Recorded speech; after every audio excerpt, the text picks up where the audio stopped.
Cara, tá vendo esse saldo aqui no meu celular? Mais de 300 mil reais disponível. Esse aqui foi o meu resultado que eu tive trabalhando pela internet. Mas eu não tô aqui hoje para mostrar o meu resultado. Eu quero te mostrar o resultado das pessoas que estão usando o mesmo método que eu uso de robôs no Facebook que vendem quase no piloto automático. Dá uma olhada aí.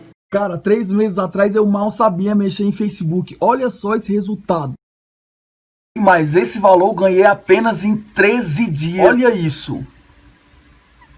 Cara, e tudo isso eu aprendi nos últimos 2 meses com o João Pedro. O mês nem acabou ainda, é 22 de fevereiro e eu já tenho disponível R$ 8.249 para sacar na minha conta. E todo esse valor eu aprendi sendo aluna do João Pedro. Olha só que legal, já fiz 54 vendas e faturei R$ 5.222,55. Tudo isso eu aprendi com o João Pedro. Que tal resultados como esse? Quase 11 mil reais em menos de 2 meses. Sabe como eu consegui isso? Aprendi com o João Pedro. Se você quer aprender como que a gente faz isso, clique no link que está aqui embaixo desse vídeo ou no botão que vai aparecer aqui na tela para você saber mais sobre esse novo mercado que está mudando a vida de muita gente.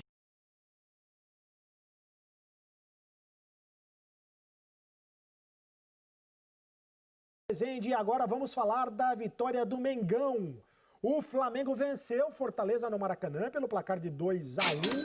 Teve gol do Gabigol. Gabigol que começou no banco de reservas, entrou no segundo tempo, entrou no intervalo do jogo. Pegando essa bola de primeira, fazendo esse gol. Mas como o Rafa falou, os primeiros minutos do Flamengo foram avassaladores. Aí depois, com o tempo, eu pensei que o Flamengo continuaria, faria o segundo gol.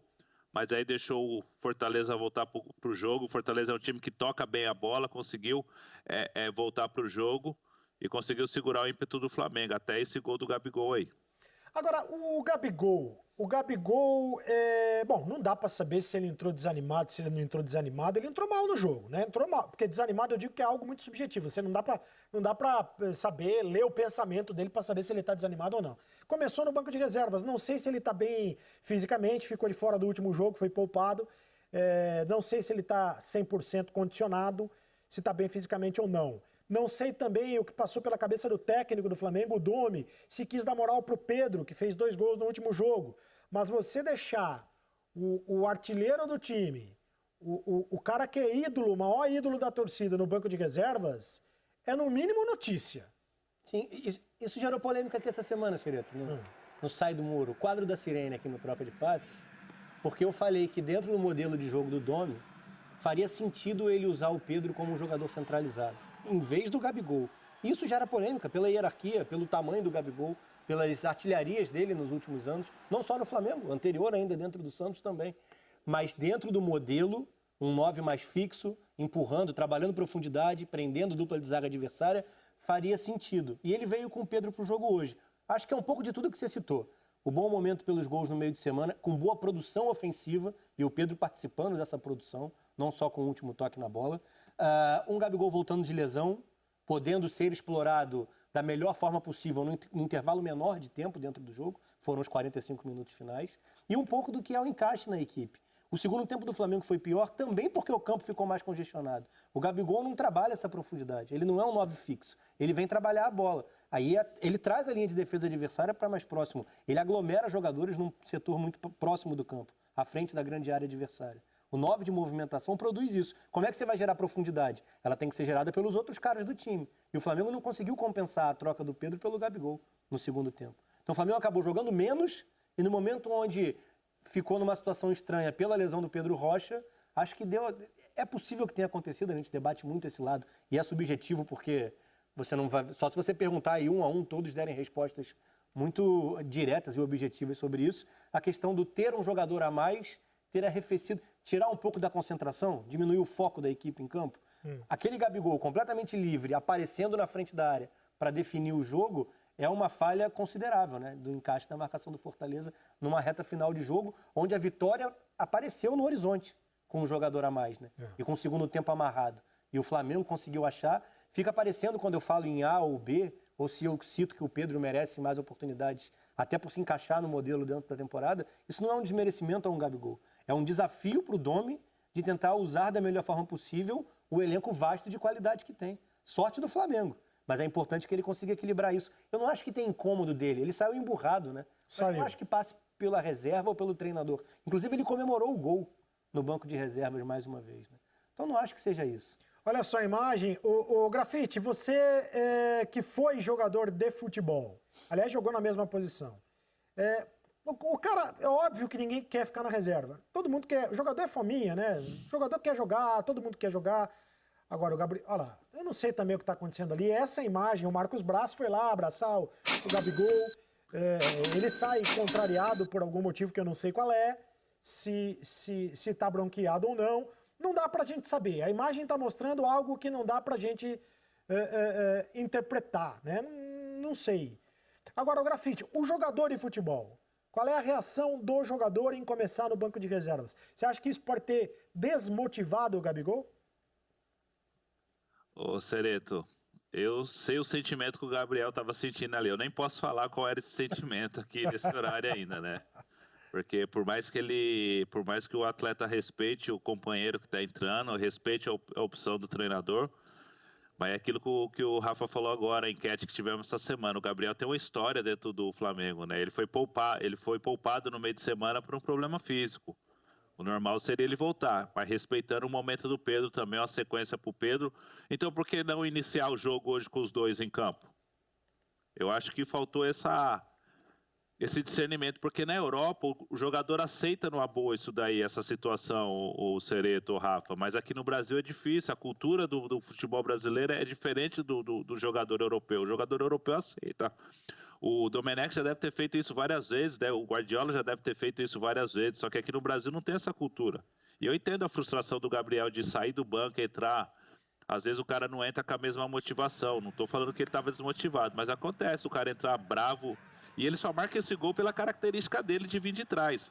Porque a partir do momento que o Pedro sai do jogo, Paulão e o outro zagueiro do Fortaleza ficaram sem referência de marcação.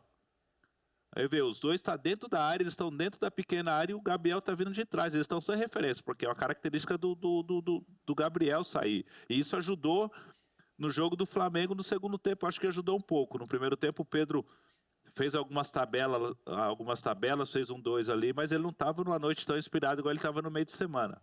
Mas eu acho que faltou pro Domenech ter esse discernimento do futebol brasileiro ser diferente do europeu. Sai jogando com os dois, arma um esquema de jogo diferente, e aí talvez você não perderia a qualidade do Gabriel, talvez o resultado poderia ter sido uma vitória, mas uma vitória até mais expressiva ou mais tranquila por parte do Flamengo. Agora, o curioso, o Rafa, e você pode complementar se você quiser, é que sempre quando o Flamengo joga bem, eu tenho notado isso, o pessoal fala assim, olha, é um Flamengo muito parecido com o do Jesus. Quando joga mal, a bronca vai em cima do Domi.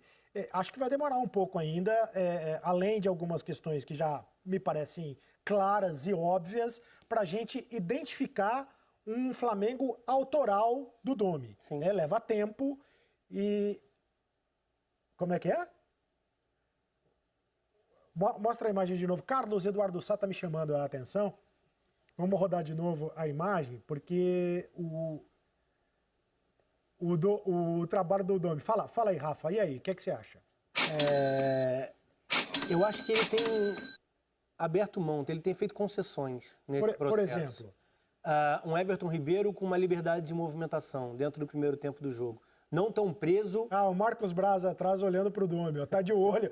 Olha lá, tá vigiando o trabalho do Domi. E vale uma informação, o Caê Mota trouxe nas redes sociais durante o jogo, o Marcos Braz muito incomodado com a questão do gramado. O gramado do Maracanã tá horroroso. Horroroso. Isso influencia numa equipe que tem essa dinâmica, que tem essa velocidade na troca de passes, na evolução do Flamengo na temporada. Não só o ambiente, a ausência de torcedor, mas também o gramado no campo de jogo. Eu acho que ele tem aberto concessões, e isso é importante no processo, na transição. O jogo contra o Atlético Goianiense ficou muito marcado por um excesso de mudanças, né? E os jogadores tiveram uma dificuldade de interpretação no primeiro momento, e eu acho que ele tem conseguido, de certa forma, deixar os jogadores mais confortáveis. E é por isso que o segundo tempo do jogo hoje me chamou a atenção. Ele terminou o jogo com 2 atacantes enfiados. Você lembrar o Lincoln entrando no lugar do Michael. Mas o que mais me chamou a atenção foi o Everton Ribeiro desconfortável, no princípio do segundo tempo, jogando no lado esquerdo, que eu acho que faz 0 sentido, porque ele perde a naturalidade do pé invertido, do movimento para organizar a equipe. E ele estava um pouco mais preso também, porque o Michael foi jogar no corredor. E o Michael estava bem na esquerda, né? Ele acabou invertendo. Talvez tenha sido uma ideia, já que o Gabigol se movimenta muito, para continuar tendo profundidade, mas dessa vez com o Michael para o fundo, né? Já que ele não teria o pé invertido da esquerda vindo por dentro. Mas não funcionou. o princípio do segundo tempo, e por isso vem essa interpretação do jogo ruim do Gabriel. O Flamengo fez um segundo tempo mais empacado no que era a marcação do Fortaleza. E as mexidas do Rogério também não fizeram o Fortaleza manter a agressividade do primeiro tempo, né? Da escapada, da saída, das bolas atrás da linha de defesa do Flamengo. O jogo ficou mais travado no segundo tempo. E aí eu acho que o grande mérito do Flamengo, já com 10 contra 11, foi ter encontrado o campo para correr naquele momento do gol, né? O Mateuzinho ultrapassa muito bem pelo lado direito, já não tinha mais o Michael. Sempre o Everton Ribeiro organizando, é ele que dá o passe no lado direito. E a leitura, o Gabigol, mais uma vez é o que eu falo, não é uma crítica direta ao Gabigol dizer que esse Flamengo demanda algumas adaptações. O Grafa fala sobre escalar os dois juntos. É difícil escalar Pedro e Gabriel juntos. É difícil escalar Bruno Henrique e Gabigol juntos por dentro, falando do jogo de posição, falando da evolução do trabalho do Domi. Você não tem um desenho de um 4-4-2 mais fixo, com dois atacantes jogando por dentro, no que são as ideias de ocupação de espaços. Ele tem aberto as concessões, mas ele está num trânsito, ele está num caminho para chegar ao que ele acredita. É o que me parece nesse momento. E o Domi falou depois do jogo e a gente separou dois trechos. Ele falando do rodízio, o revezamento entre alguns jogadores, entre titulares e reservas, se é que podem ser considerados reservas, né? Porque esse elenco do Flamengo é um negócio que é covardia para os adversários. E falou também do Gabigol. Acho que minha experiência nos últimos 11 anos jogávamos assim com todos os times, rodávamos bastante. Se você tem um elenco muito equilibrado e temos um bom elenco, podem jogar todos, e vão jogar todos. Vocês têm que saber que nós chegamos aqui 3 de madrugada, 3 de manhã. Treinamento novamente é jogo. Não é fácil. Não, foi decisão técnica, mas é normal. Ninguém aqui em Flamengo, para mim, é mais importante que todo o grupo. Estamos muito contentes com Gabi. ¿Por quê? Porque é nosso artilheiro, mas Pedro também jogou muito bem. Agora, o Grafite, e isso claramente já é uma mudança, a questão do revezamento do Jesus para o Domi. Porque o Jesus deixava muito claro que com ele não tinha revezamento. Era o time titular, era o time principal sempre, com algumas mudanças, pequenas mudanças. Quando necessárias. Mas ele dizia que não tinha essa história de descanso, jogava quando tinha que jogar. E ele até quebrou com essa questão no futebol brasileiro. A gente vai lembrar, por exemplo, do Palmeiras campeão. O Palmeiras campeão brasileiro disputava um time na Copa do Brasil, o outro time no Campeonato Brasileiro. O Bruno Henrique, que jogavam as partidas essenciais do Brasileiro. E o Dudu. O famoso campeão com time reserva. Acho que o Dudu jogava as duas e o Bruno Henrique, exatamente. Mas o Flamengo não, o Flamengo jogou todas. Com todas as competições, o Flamengo jogou todas. O Flamengo do Jesus. O Domi já vem com outra mentalidade. É bom que se diga também em um ano atípico, com essa paralisação por causa da pandemia e com o jogo toda hora. O Grafa. Ô Cereto, mas eu acho que esse ano, se o Jesus tivesse a continuidade dele, ele iria revezar um pouco mais também. Até pelo elenco e pelas contratações que foram feitas, né? Os jogadores que veio... O ano passado, o Jesus não tinha um jogador para repor alturas que saíam. Se saísse 2, 3 jogadores, o Flamengo já caiu um pouco de produção. Ele não conseguiu exaltar isso daí, a reposição do ano passado. Aí veio as contratações e o Domi chegou, hoje ele tem um grupo homogêneo que pode fazer as mudanças, que pode variar. Jogou quarta-feira, chegou 3 horas da manhã, vou mudar a equipe para jogar outra equipe. Ou seja, eu acho que, no meu entender, o Jesus esse ano já faria isso também, porque o futebol brasileiro é muito diferente do futebol europeu, a logística é muito grande, velho. Jogou em Salvador na quarta-feira e no sábado à tarde já estava aqui jogando no Maracanã. Ou seja, é difícil. Mês que vem já começa a Libertadores também. Então, eu acho que se o Jesus continuasse esse ano também, ele teria essa manutenção da equipe também. Não seria como o ano passado. Agora, o Everton Ribeiro, acho que ele não tira mais o time. E olha que ele substitui. O Everton Ribeiro foi o jogador dos jogadores. Cara, você quer aprender a ganhar dinheiro online de verdade? Dá uma olhada aqui na vista do escritório que eu montei aqui para trabalhar hoje. Olha só, tô usando meu iPad mesmo. E eu quero te mostrar como que eu faço para ter esses resultados aqui. Mais de 250 mil disponível para sacar. Clica no link aqui embaixo do vídeo que eu vou te ensinar como que eu faço.